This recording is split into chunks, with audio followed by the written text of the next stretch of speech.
Hola, muy buenas noches, soy Luis Espinosa Bódez, profesor de la Universidad de San Francisco de Quito y continuamos con la tercera y creo que última, aunque nunca se sabe, con Antonio, parte de la entrevista a don Antonio Escotado Espinosa, que quisiera centrar en la obra Los enemigos del comercio, Por ¿no? cierto que tenemos un apellido común, ¿eh? Espinosa y Espinosa, Espinosa. efectivamente.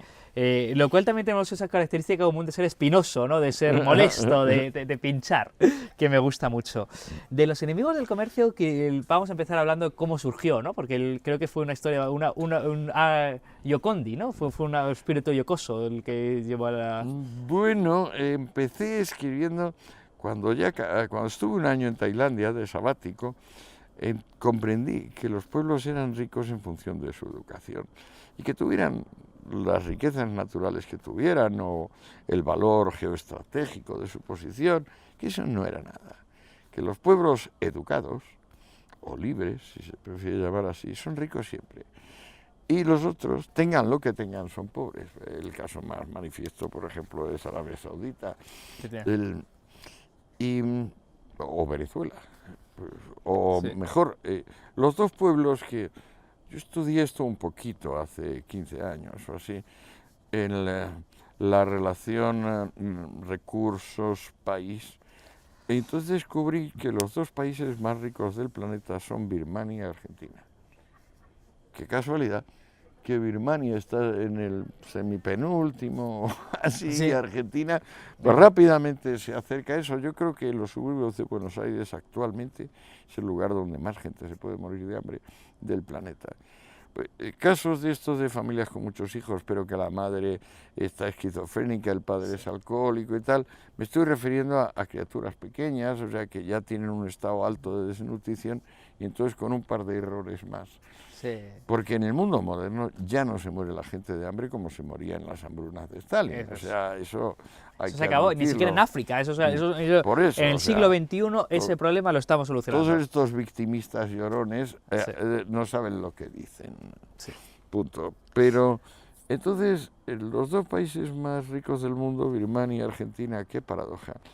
Pues entonces pensé hacer un pequeño opusculito diciendo, ¿cuántas tonterías he pensado yo sobre esto? ¿Cuánto he sido yo partidario de soluciones que en realidad estorban y fastidian? Y pensé hacer un pequeño opúsculo de pura coña que se ha convertido en los enemigos del comercio. ¿Cuántas páginas pasó a ser el Bueno, el primer tomo tiene 1500. 600 y pico, el segundo 700 y pico, el tercero pues andará por ahí. Pues Pues 2000 no sé, páginas, sí, 2000 largas, un chiste 2000 largo, bastantes. más que los de Eugenio. Este Me es un sale chiste. un chiste largo, sí. Pero curiosamente la tesis entonces es contrariamente, me atrevo a decir que es contrariamente opuesta al marxismo, que dice aquello de la superestructura determina, o sea, las condiciones económicas y sociales determinan el pensamiento. Y usted lo que viene a decir no, es la cultura y las condiciones sociales la que determina la economía. Bueno, o tengo tesis más directas, por ejemplo, el principal factor de desarrollo es el derecho. O sea, allí donde reina la legislación y no el derecho, el país está subdesarrollado. Puede hacer la distinción entre legislación y derecho, que eso es algo que hizo Hayek y que está, pero que todavía hay una confusión tremenda en este tema. Bueno, la legislación depende del legislador, que puede ser un legislador colectivo o un legislador individual, y está sometida a todas sus arbitrariedades. El derecho es muy sencillo y no tiene más que una regla, que es la de que los pactos se cumplen. Pacta sunt servanda. Y si no se cumplen, la parte que lo ha cumplido tiene derecho a ser indemnizada. Prácticamente lo mismo es el principio que dice que la propiedad no se pierde ni se gana por violencia o fraude. En esas dos proposiciones está el derecho universal entero. Eso no tiene nada que ver con normas, por ejemplo, la de, pues vamos a exterminar al pueblo judío o vamos a acabar con la clase media. Esos son tipo de iniciativas puramente legislativas. Que la diferencia entre legislación y derecho, que es fundamental y que es la que marca, que es un problema que viene desde el derecho romano, es decir, el derecho romano fue la constitución, la positivización de la ley, y a día de hoy estamos en el derecho positivo, que es lo contrario al derecho, ¿no? No, el derecho romano, ahí está, se nota muy bien la tensión interna, lo que Hegel llamaría dialéctica, porque aparte de que varios juristas fueron asesinados, por ejemplo Ulpiano fue asesinado por la Guardia Pretoriana por toda la cara, con toda la cara. Los juristas, los jurisconsultos, intentaron, a partir de estas dos premisas que hemos visto, hacer toda una serie de derivaciones, inducciones, podemos llamar, que se aplicasen a casos concretos, es decir, a todas las modalidades de contratos, al derecho de sucesiones, las herencias, al derecho administrativo, al derecho penal, y en algunos casos le salieron bien y en otros casos no tanto, porque Roma fue evolucionando de una pseudo aristocracia en los comienzos a una de las formas de tiranía y absolutismo más implacables que haya conocido la humanidad. Y los jurisconsultos no podían ser ajenos a esto, despegarse, digamos, de este magma donde estaban metidos. Y te coges un Papiniano, que es el último, que es ya de tiempos de Justiniano, siglo V o VI, y lo comparas con un Ulpiano, que es del siglo I, o con un Paulo, que es del siglo 50 años antes, que todos consideran que Paulo es el más fino. Yo lo digo, pero ya lo dice Schumpeter antes de mí, sí. O sea, uno puede pasar un buen rato leyendo las sentencias del Corpus Juris Civilis, pero la verdad es que hay que ser un poquito raro. La gente suele emplear su tiempo en otras cosas. Hay otros caminos. Bueno, los enemigos, que empezó con esta autoexplicación, ha terminado siendo, no sé qué lo considera usted, si una historia del pensamiento económico, una historia del comunismo, una historia... ¿Qué es Yo creo Los que enemigos? es una historia muy contextualizada, donde se alternan planos generales con zooms de detalle tipo fractal, o sea, tipos yendo al detalle, iterativos, alternando el valor de lo individual y el valor del peso de lo general, ¿sí? De la tensión libertad-seguridad. Libertad-seguridad es la gran disyuntiva. Hombre, digamos, es la tensión primaria. Hay unos que venden seguridad y otros que insisten en que déjeme usted con la libertad, que yo creo que es la mayor seguridad práctica que puedo tener. La libertad que es incertidumbre, y uno entiende muy bien frente a libertad-seguridad... Apertura. En esta dicotomía libertad-seguridad es curioso cómo las masas han históricamente, reiteradamente, han elegido seguridad por el miedo a la libertad, que ya decía Fromm, pero ¿qué papel juega el miedo? Sí, pero el miedo a la libertad, tal y como lo plantea Erich Fromm, por ejemplo, Erich Fromm es un marxista cerrado. Sí, me gusta mucho más el título que la obra. La verdad es que el título es muy bueno, la obra es... La obra es despreciable. La obra es despreciable, realmente, sí, es una pena. Pero la idea el miedo a la libertad, que es el miedo a sí mismo, el miedo a lo que yo puedo lograr.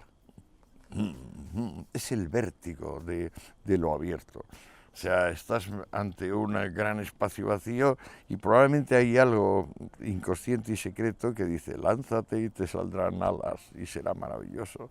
Pero entonces un razonable sentido común dice, quieto, y eso es el ataque de vértigo.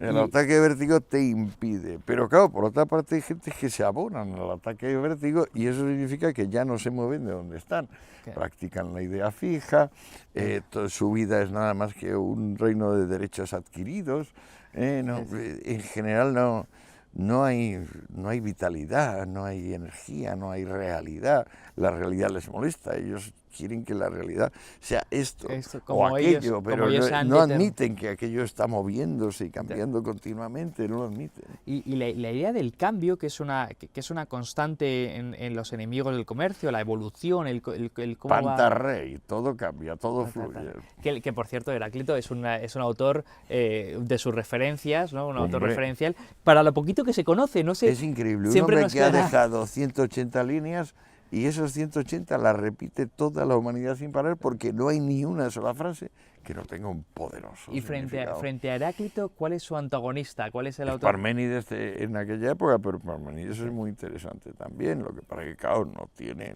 el fuego de Heráclito. Porque es curioso porque entre libertad o miedo, usted ha tomado un partido claro, ¿no? Ha tomado y no Es es que pactista en perderle el este. miedo al miedo es en gran medida conquistar la salud. La salud. La salud, sí. Otra La palabra, la salud salud que es depende vida. de no vivir acongojado por el miedo, acojonado por el miedo. Haciendo la pregunta, volviendo a la Hay personal. temores infundados, por ejemplo, el que tenemos a las drogas, el que tenemos al sexo, el que tenemos al saber libre, a la curiosidad sin fronteras. Esos temores son infundados, en cambio hay otros temores súper fundados. Por ejemplo, a que de donde no hay no se saca, que es el principio económico fundamental, que se pretende obviar diciendo no, Dios proveerá. El milagro del pan y los peces, la Volviendo a la multiplicación salud, del vino en ¿hace las cuántos años que bodas no? de Caná.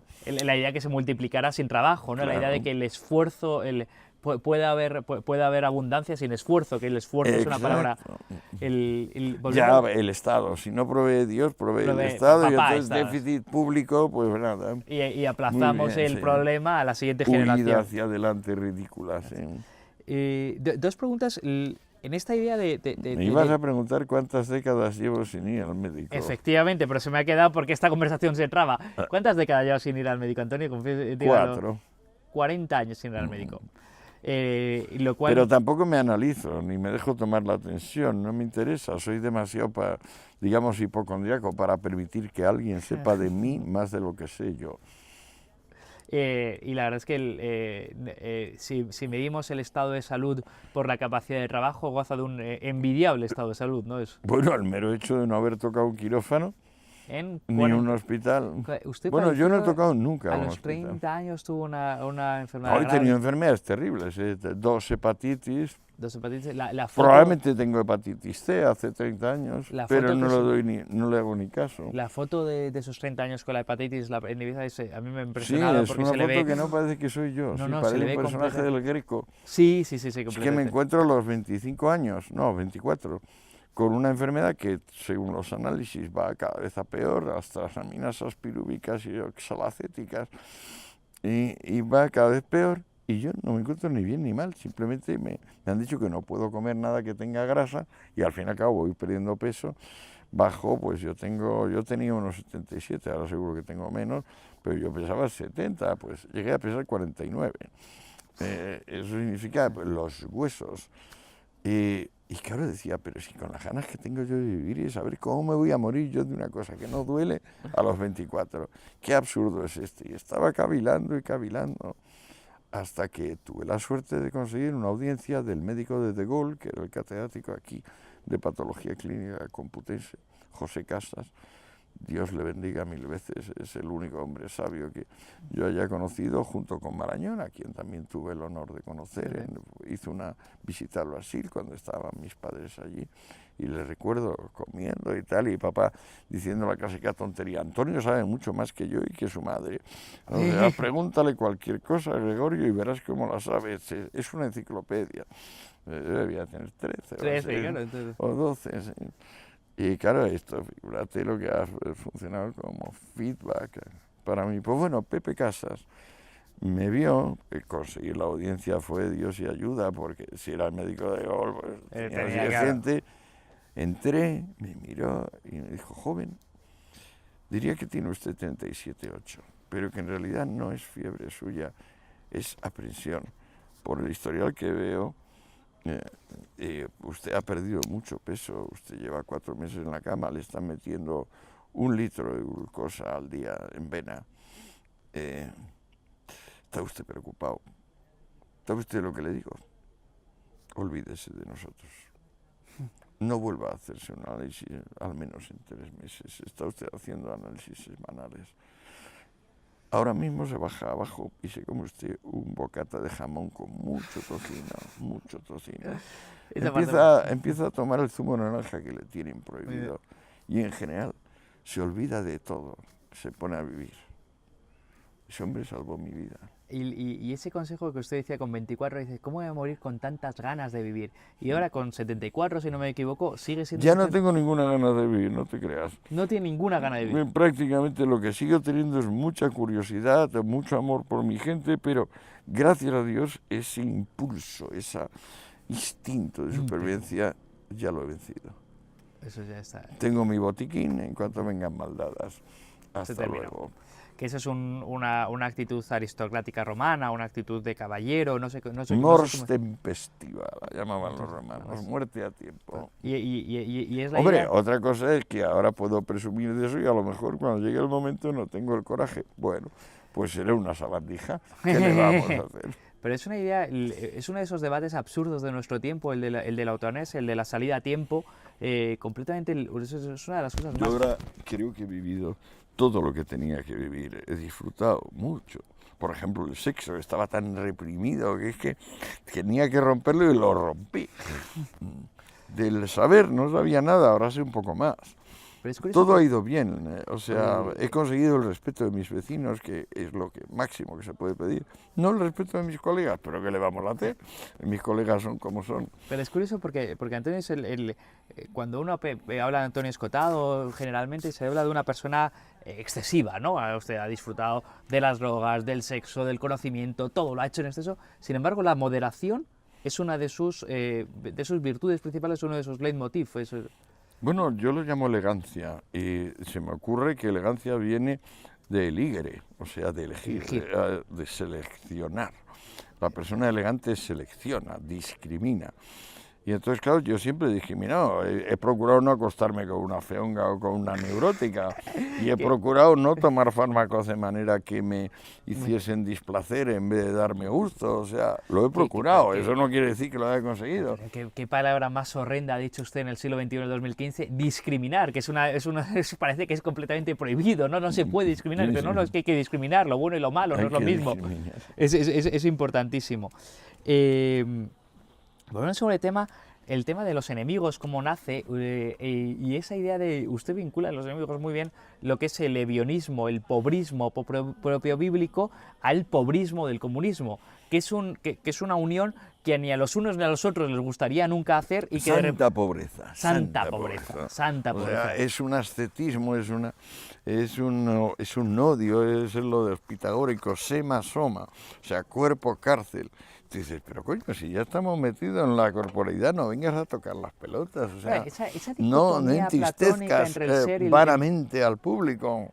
Eso sí, luego acaba el cristianismo y las religiones positivas hablando del cielo, pero es que en Platón no hay cielo, y en Pitágoras tampoco, con lo cual es muy severa la cosa. Para mí Platón es el culpable de esa distinción entre cuerpo y alma, que esa dicotomía... Para mí es el hombre más profundo que haya existido, es el pensador más profundo, o sea, su concepto de la idea es el que ha permitido que todos los demás pensemos, pero luego el hecho de que estuviera surgiendo la democracia en Atenas, y todo el desgarramiento en el mundo de las costumbres que esto suponía, la posibilidad de que la polis dependiera de seres viles, o sea, digamos, que pudieran apoderarse de la polis Podemos, lo equivalente, pues le ponía de los nervios, o sea, y entonces se convirtió en el hombre más autoritario y dijo aquello tremendo que es la regla de Stalin y de Hitler y de todos los demás, de que nadie viva un solo segundo sin antes de hacer cualquier cosa, mirar hacia el jefe a pedir consejo. Claro, eso es brutal, eso es como cancelar la libertad en general en nombre de la seguridad general. Lo cual es curioso porque una de las cosas que ha dicho usted antes es he vivido con el respeto de mis vecinos o de mis semejantes, y es el lugar... Eso es todo lo que puedo pedir, el respeto de mis conciudadanos, y todo lo que pido. Y por eso intento ser honrado y cabal. Que es la mayor virtud burguesa, es el respeto de mis semejantes, ser un buen padre, un buen esposo, un buen hijo, un buen vecino, un buen profesional, un buen profesor, un buen profesional, es decir, aquello que lo hago bien. Ya ves la cantidad de tiempo que dedico a la gestación del concepto de profesión en el tomo 2. Que es importantísimo, y la idea de que la profesión y el respeto de tus semejantes que te lo otorga, que el éxito profesional es que los demás te reconozcan. La profesión es un fin limitado que te hurta el tener que exigir cosas sublimes, como ser un santo, ir al cielo, que se castiguen tus enemigos. No, la profesión es simplemente yo sé hacer una cosa lo bastante bien, como para ser útil a terceros. Qué maravilla, el ser útil, el que mi vida sea útil, Claro. y mi vida sirva. Y eso lo dice un filósofo que en el fondo cualquiera podría decir que la filosofía es perfectamente inútil, pero no, es ser útil en el conocimiento, ser útil en, siendo barrendero, ser útil Luis, siendo no hay camionero. nada más útil que el conocimiento. Y todo el mundo lo sabe. Lo que pasa es que hay algunos mangantes que se atreven, pues bueno, a hacer sofismas sobre la materia. Pero lo del sofismo lleva desde los tiempos... Por eso Aristóteles, desde el nacimiento de la filosofía está el sofista. los está argumentos sofísticos. Está. Aristóteles fue un genio y dijo, mira chicos, hacéis cosas ingeniosas como por ejemplo, si digo que miento, miento o digo verdad, como decía Sí. Arcesilao, muy ingenioso. Y las dos cosas valen y ninguna. Sí. Y Aristóteles dijo, mira chicos, yo me he puesto a pensar esto con un poco más de detenimiento. En realidad todo lo que decimos tiene la forma de una proposición o juicio. Es decir, a través de una cópula se vincula esto y lo otro. Yo os digo que la cópula tiene que ser congruente. Es decir, por cantidad y cualidad, tiene que estar relacionada con aquello que vincula. Si no, será un argumento sofístico. Con eso tenemos la navaja que corta a todos los mangantes del mundo, a todos los cabalistas. Estafadores, me parece. Y basta con aplicar eso de tu término medio no es congruente y demostrar en cada caso cómo no es congruente y ya está, fuera, out de la película. Lo que pasa es que, claro, muchísimas personas no les importa la formulación conceptual y siguen teniendo pues el mundo emotivo que les ha llevado a eso. Pero 25 siglos después, Antonio, seguimos los que suelen tener más Aristóteles lo mandaron de Marte como un sabio para que estudiara la humanidad. Se murió antes de cumplir los 60, probablemente de algo intestinal, quizá un cáncer. Era médico. Se diagnosticó, bueno, las referencias que tenemos, Diógenes Laercio y tal, todo esto es una cosa muy vaporosa. No podemos estar nada seguros. Pero que ese hombre que parió la ciencia entera y la lógica entera, o sea, como le pegas un martillazo a Zeus y sale Minerva, ¿no? O Júpiter y sale Minerva. Bueno, pues nada, pues así salió toda la ciencia de la cabeza de Aristóteles. Pero sin embargo el sofista... 20 años estuvo estudiando con Platón y no dijo nada más que, por favor, aclárame esto y lo otro. Le respetó y escribió el epitafio. Y dijo, aquí yace un hombre que demostró cómo ser bueno y sabio al mismo tiempo. Qué bonito, qué bonito. Eso es quizá una de las Eso es lo que yo quiero, claro. Eso es lo que quisiera, ¿no? Es ser bueno y sabio, ¿no? Y con el reconocimiento de tus discípulos, de tus semejantes, Y luego inmediatamente que se murió dijo, está equivocado en todo. Es un autoritario y su teoría de las ideas es genial, pero hay que convertirla en teoría del concepto. Es decir, a él le falta el momento de lo concreto, el momento de lo particular. Introduzcamos lo particular en la línea de pensamiento de Platón y tendremos la realidad. Y de ahí seguimos bebiendo a día de hoy. Claro. Pues es la idea de lo que es la red. Idea es en griego idea y concepto es en griego horos. Lo que es. Volviendo sobre el tema de los enemigos, que en el fondo ha sido una investigación que lleva ya 15 años, una investigación sobre Sí, ahora ya ronda los 16, sí. 16 y probablemente se irá, no sé cuál... No, este año lo termino. Este año, 2015, se termina. ¿Cómo nació? Porque nació como un tomo y nació como un juego de unas 60 páginas. Nació como un opúsculo que se lo presenté y lo quería publicar Herralde en anagrama, le parecía muy bien, le parecía incisivo, hipercrítico y divertidísimo, pero luego me di cuenta, no, y en el último momento lo retiré y dejé 60 semanas en el trópico, donde hay unas intuiciones, unas y ahí descubre a menciones. los austriacos, que es curioso, ahí habla Claro, mucho de es que Menger. yo, entonces cuando empecé a estudiar a los austriacos, me llevé una maleta llena de escuela austriaca, o sea, Ben Baberg, Mises y Menger. Menger, que es De Menger, sobre todo, el tratado sobre las ciencias sociales y las ciencias de la naturaleza, el de la Methodenstreit, que es decir a todos los científicos de tipo sociológico, economistas, no temáis que vuestra ciencia sea menos precisa que la del físico o la del químico. La del físico y la del químico hablan de objetos simples, vosotros habláis de objetos hipercomplejos. Tened confianza en vosotros mismos, tened honradez, daos cuenta que todo es resultado. Pero es curioso porque la economía en el 2015 sigue siendo panaficista, es decir, sigue queriendo imitar a la física, cuando en el fondo hacemos una ciencia mucho más compleja que la misma, digo hacemos, porque me considero economista, hacemos una ciencia mucho más compleja que la física y todavía no hemos salido de la disputa del método, lo cual es fundamental puesto que la disputa epistemológica es la disputa de fondo en la ciencia, no es la forma, es la de fondo. Si te fijas, eso está ya en el genio de la economía moderna, el que crea la economía moderna, que es Hume, o el que crea la economía como ciencia, cuando en realidad Hume intenta hacer una economía siguiendo el modelo newtoniano, es decir, la física de masas y con el principio de inercia, aunque él mismo, con conceptos como el de que las oportunidades migran, On Commerce, el ensayito que es decisivo en la materia, él mismo se contradice. ¿Por qué? Porque el ideal newtoniano tenía una fuerza tal que era lo único que se consideraba científico. También lo intenta Kant. Es curioso que dice que el nacimiento de la economía moderna en Hume y no en Adam Smith, su íntimo amigo, que sin embargo... El nacimiento de la economía moderna es Hume, que por cierto está vinculado a sus estudios históricos, es decir, a la historia de Inglaterra. Es una obra sin maravillosa, estudiar los 6 volúmenes de la historia de Inglaterra, es imposible llegar a las conclusiones sobre el comercio a las que llega. Lo cual es curioso 10 años después. Porque la economía entendida en Hume y la historia de Inglaterra es una economía del devenir, de lo que ocurre. Es decir, la historia, la economía no es una ciencia abstracta, es una ciencia histórica. Por esto acabo de decir una cosa que creo que no habíamos hablado antes, que las oportunidades migran. Las oportunidades migran, qué maravilloso. Lo cual cualquier empresario le estamos hablando y sabe perfectamente, lo ha entendido al minuto, ¿no? Porque es algo que todos hemos entendido como... Y sin embargo, claro, es de una amplitud y de una profundidad para entender la realidad que es tremenda. Y entonces, claro, la gente puede decir, pero ¿por qué no? Que se queden aquí. Claro, las oportunidades. Y dicen, no, pero es que no se preocupe porque hay ventajas comparativas. Es decir, si se va de aquí, habrá dejado aquí algo que convenientemente utilizado, le dará a usted una ventaja comparativa. Lo cual, las oportunidades migran, te da una ciencia dinámica. Es decir, ahora hay una oportunidad, mañana no necesariamente la habrá. Ahora eres rico, mañana no necesariamente lo serás. Ahora es ahora, mañana será otra cosa, como ayer fue otra cosa distinta. Es un devenir, no es un ser, no es estático. ¿A que no habías pensado en las oportunidades? No conocía que la frase era de Hume, lo cual es sustancial, ¿no? Ya frente a seguirse citando a Smith.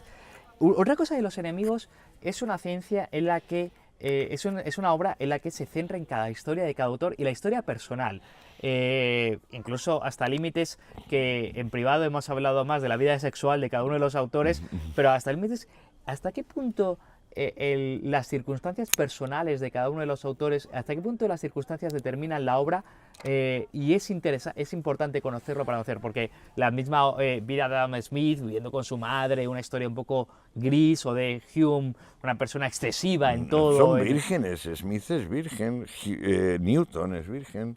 Por una tensión homosexual nunca resuelta, nunca... Hume seguro que no. Le encantaban las mujeres, y la comida y el exceso. Cuando está por morirse, que le faltan 10 días por morirse, en la autobiografía que ella dice, me muero sin dolor, estoy muy contento, llega el momento, he hecho una obra considerable, he podido dedicarme al conocimiento, que es lo que quería, y además, por añadidura, he tenido el amor gentil de algunas damas, que sin merecerlo me han otorgado sus favores. Claro, cuando un alma llega a ese nivel de liberación y de gentileza, de elegancia, pues claro, que puedes decir chapeau. Por eso. Pero hasta el punto la vida personal de los autores influye en su obra. ¿Usted cree que hay cierta... que se pueden trazar líneas y que entendiendo la vida se entiende mejor la obra? Mi trabajo va orientado a dar al lector fundamentos de juicio, para que él piense por sí mismo. Entonces, en unos casos pienso que sí, que influye la vida de los pensadores o de los actores históricos en lo que han defendido. En otros casos pienso que no tanto, pero lo que guía mis actos, guía el hecho de que finalmente deje esa línea en vez de las 100 que he tachado y quitado en su lugar, es estimular al lector para que se forme su propio juicio. Lo cual es interesante porque Los enemigos, siendo una obra de 600, 700 páginas, 2 tomos, la tercera son 1800, en 1800 No, la páginas... tercera serán 2100. 2100. Sí. En total serán 2100 páginas. Sí. Llegamos a una obra de 2100 páginas y usted todavía no ha dicho una conclusión. No, es Todavía que la no, en conclusión 3 solo tomos, puede ser a 2100 páginas, posteriori. no el a Es que posteriori no. necesito la experiencia para sacar conclusiones. Y Es que- que y- no sé nada antes de verlo. Y con 75 años, después de 2100 páginas escritas, tantas horas, ¿usted está deseando decir sus conclusiones? Sí, pero necesito que los hechos las avalen. Luego, Y necesito aquí- terminar el relato de hechos. Frente a las cámaras podemos anunciar que habrá un cuarto tomo que será las conclusiones de Los enemigos. Puede ser, eso sería una canallada para con mi editor, porque le obligaría a darme otro anticipo, etcétera, etcétera. Yo creo que la oportunidad merece agradecer a la editora Espasa que ha perdido dinero con ustedes. Una Son apuesta muy encantadores. Ana Rosa Semprún, la directora de Espasa, es una maravilla de persona, confía en mí. Sí. Es más, ha cedido mis derechos para Hispanoamérica sabiendo que Espasa no podía distribuir ahí. Ha dicho, nada, que editen quienes sean, no vamos a impedir la difusión de tu pensamiento. Cuatro, se lo agradezco. Sí, dos cosas, y ya casi para ir terminando, es usted en el estudio ha descubierto, y las ideas que teníamos comúnmente aceptadas sobre lo que era la historia, lo que eran ciertos periodos históricos, yo puedo decir que a mí, a nivel personal, hay 3 cosas de su obra que me han sorprendido muchísimo, que es el entendimiento de las comunas de París del 48 y del 71, del 19, por supuesto, el entendimiento de cómo el comunismo nació en las comunidades religiosas en Estados Unidos, el reentendimiento de la Guerra Civil Española, todas esas cosas. La historia está basada en mitos más que en realidades. Es decir, ¿qué es la historia? ¿Lo que fue o lo que intentamos ahora creer que fue? Pues la historia es el devenir real, o sea, es la realidad concreta. Pero la interpretación que hacemos después de esa realidad la transforma en lo que nos conviene, la transforma, voy a dejarlo ahí. No podemos cambiar los hechos históricos, por fortuna. Lo que podemos hacer es enmascararlos, soslayarlos, pero por fortuna lo que se ha vivido, eso y no otra cosa. ¿Y por qué el relato de lo que nos cuentan que se ha vivido descubriendo su obra es tan distinto a lo que se ha vivido? Porque, digamos, entra en juego la idea fija. Entra en juego un señor que ya sabe antes de ponerse a pensar o escribir qué es ¿Cuál lo es que la es. conclusión? Escribe las Que conclusiones es muy antes. diferente de mí. Yo estoy disfrutando del hallazgo porque vivo en la oscuridad y en la incertidumbre. Pero este señor no, este señor tiene una actitud distinta. Freud le llamaría neurótico. Tiene lucidez, él cree que tiene la iluminación, ¿no? Que él está iluminado y él ya sabe cuál es la conclusión. Es muy orgulloso y tiene complejo de inferioridad, sabiéndolo o no. Y gran parte de una de las cosas que más me ha sorprendido es que siendo Los enemigos, pues ahora a usted se le llama neoliberal o liberal, pero siendo Los enemigos un libro, una historia general del comunismo, hay dentro de la izquierda autores muy buenas personas, muy rescatables, que sin embargo... Bernstein, por ejemplo. Bernstein es un personaje maravilloso. Estoy hablando de Place, es un personaje maravilloso. La dicotomía Blanche-Blanqui, que es uno maravilloso, el otro es un canalla. Sí. Sin embargo, la izquierda parece admirar a sus peores representantes. Rosa Luxemburgo, una mujer violenta. La violencia... Bueno, es violenta ella, personalmente no era violenta. Bebel es el que dice, Bebel. Cuando estoy con Rosa, de repente pienso que tengo los pies encharcados en sangre, porque claro, hace unas soflamas tan incendiarias que la gente saldría de aquí a quemarlo todo, ¿no? Pero ella era buena mujer, la Luxemburgo, y fue vil, asquerosa y brutalmente asesinada. Entonces, una de las cosas que más impulso ha dado y justificado al comunismo alemán. El crimen de Rosa Luxemburgo dio alas justificadamente. Pero Bernstein, que es un personaje maravilloso, parece que no es reivindicado por la izquierda actual. Place es un personaje maravilloso, completamente obviado por la izquierda actual. A mí lo que me sorprende es que la izquierda actual parece admirar a sus peores antepasados en lugar de los mejores. Bueno, es que está en decadencia. al propio concepto izquierda y derecha está ya muy Está en tocado, declive. Existe la pero derecha. es que la izquierda por eso mismo está especialmente tocada. Entonces, pues la representa el muchacho este de la coleta, o el señor Maduro, o la señora Kirchner, en fin. Siempre ha estado mal representada, pero vamos, en los Ya estos niveles límites. actuales ya es tremendo. Es Pero como existe pasar la, de, ¿qué te voy a decir yo?, del hospital al urinario. O sea, ¿Existe la derecha? Es decir, el creo que no, conservadurismo. creo que toda la derecha se convirtió en centro hace ya por lo menos desde la Segunda Guerra Mundial. 70 años. Y Sí. la idea de institución es un concepto que no quisiera dejar de nombrar, la idea de institución. Y la Eso derecha es lo como... que decía Menger, o sea, ¿cómo es posible que las cosas que nos importan y deciden que sigamos existiendo como especie y como naciones sean impersonales? O sea, que nadie las haya planteado, o sea, sean ellas solas las que se imponen y forman la realidad. ¿Cómo es posible que sea inconsciente el fundamento de la conciencia? y Eso la, es el final de, del tocho de Menger sobre los principios de economía, y es genial. Y dice Menger, solo me interesan las consecuencias no pretendidas de la acción, porque ya lo que pretende la acción es obvio, es lineal, pero en cambio que tantas fines hayan producido resultados divergentes para con el fin mismo, ahí está el objeto de la ciencia social. que es la ciencia social Ese que es el espíritu animador de los enemigos del comercio. vamos por aquí tenemos los dos tomos. Creo, mucho me temo que se nos está acabando el No, tiempo. no, yo no me temo nada, ya es hora de que De que- interrumpamos esta interminable...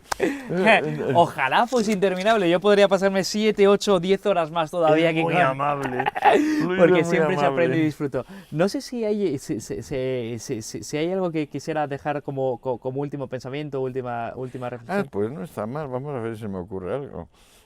Hay personas que quizá no han descubierto todavía la alegría de cambiar de idea.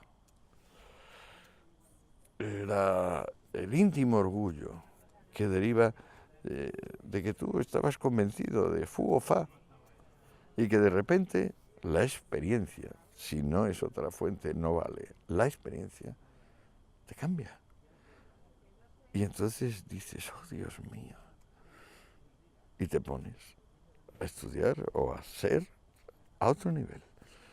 Es decir, la fuente del cambio, la vitalidad. Eso quería decir.